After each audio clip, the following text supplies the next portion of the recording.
Dans le prochain épisode de Demain nous appartient, John trouve l'assassin, à ses risques et périls. Ryan est bien ennuyé avec ses sneakers. Un fossé se creuse entre Adele et Bart. Attention, les paragraphes qui suivent contiennent des spoilers sur l'épisode de Demain nous appartient diffusé jeudi soir sur TF1. Si vous ne voulez rien savoir, ne lisez pas ce qui suit. Jeudi 14 décembre dans Demain nous appartient. John toujours en quête du vrai coupable au Spoon, Benjamin montre à Audrey la lettre de John qu'il a retrouvée dans les affaires de Bastien la veille. Johnny a écrit qu'il partait voir Flamand pour s'excuser et qu'il sera là à temps pour la prise de sang. Or, John avait assuré à Benjamin qu'il n'avait pas vu Flamand le jour de sa mort. Malgré cela, Benjamin pense toujours que son ami est innocent.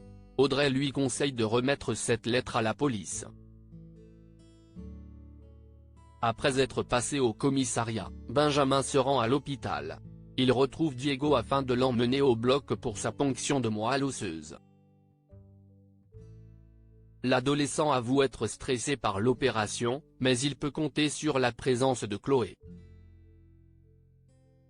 À la fin de l'intervention, Benjamin autorise Diego à rendre visite à Bastien en chambre stérile.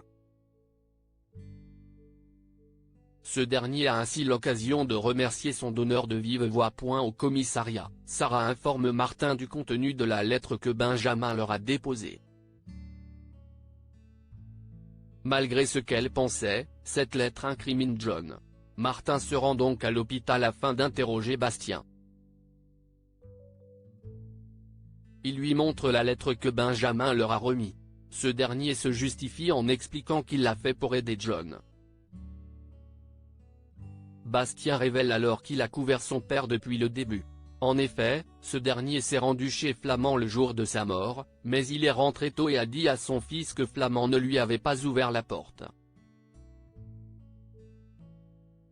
Un peu plus tard, John appelle son fils depuis un portable prépayé afin d'avoir de ses nouvelles.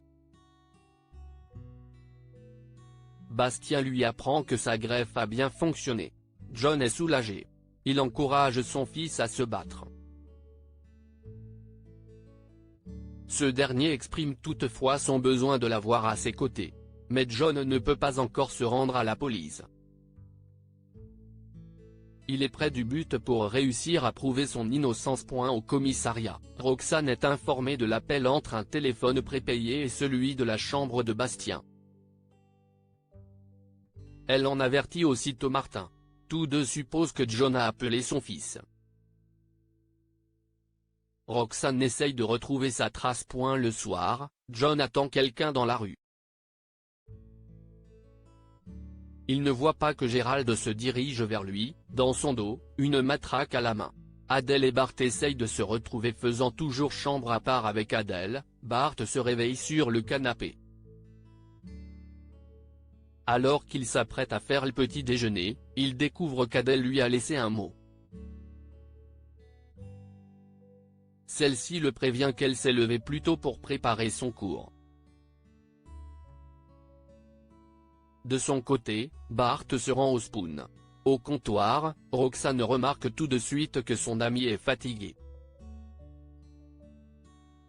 Ce dernier souffre également d'un mal de crâne. Il confie avoir peur qu'Adele le largue.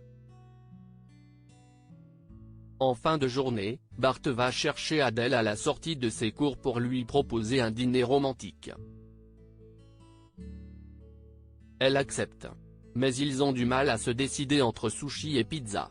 Adele propose de retourner dans le restaurant indien où Bart avait fêté son anniversaire.